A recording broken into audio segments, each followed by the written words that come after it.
joined me on another journey, on a subject close to my heart, that of family.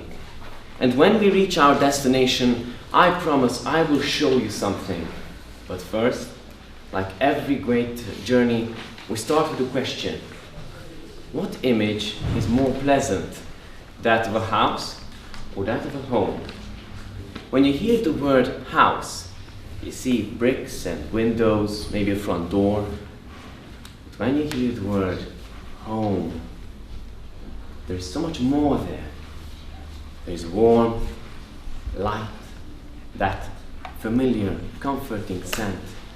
Unless, of course, you own a cat. I ask you because I feel we are all alike in this. And while I was writing these words, not knowing what to write next, I heard the following song and it really inspired me. We got open arms for broken hearts like yours, my boy. Come home again. Does this not encompass perfectly what family is? The home we can go back to no matter what.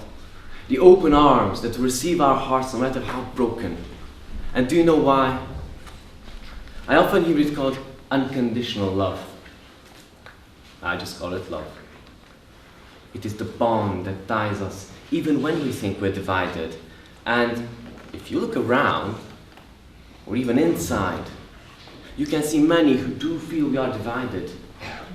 I once met such a person in the shape of a relative who told me something I will never forget, that families only meet at funerals nowadays. I thought about this a lot, and I think I understand why he said this.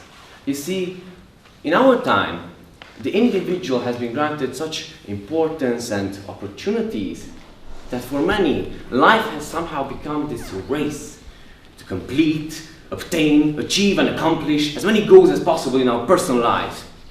And because of this, we tend to become blindfolded and cease to see our own surroundings and those that surround us, those that love us the most. And it becomes so easy to enter disagreements that turn into quarrels, that turn into fights, that turn us against each other. And it turns out we end up hurting each other. Have you never hurt anyone you love? I know I have. And sometimes it really does take a funeral to make us realize how petty, how selfish we can be. Sometimes we have to lose someone to remember that we need their open arms for our broken hearts. And it is on such occasions that we can take a few steps back, take off our blindfolds, and see, truly see our loved ones. Can you recall such an occasion? I can. I was sitting in my dimly lit room thinking. My brother had moved away for university. My grandmother had recently passed away. Meanwhile, I was applying for universities abroad. And I wondered whether it is the right thing to do, to pack my things and pursue my personal quest, leaving my family. Then my brother stormed into the room. He told me the worst joke ever conceived by mankind, but I still laughed with him. We then played some music and went out with some old friends. And somewhere along the way, I stopped wondering, because I realized this is the same brother I don't see for most of the year. Even if I left, I would not be leaving my family. And do you know why? Because family is family. And even though this sentence makes no sense, it does bear meaning. A meaning so deeply embedded into us all. So all I really have to do is remind you that we, each and every one of us, are so incredibly lucky to have a heart, a family, to be able to love and be loved, even if that person told you the worst joke ever. And this is what I wanted to show you all along. We've now reached our journey's destination and we must part ways.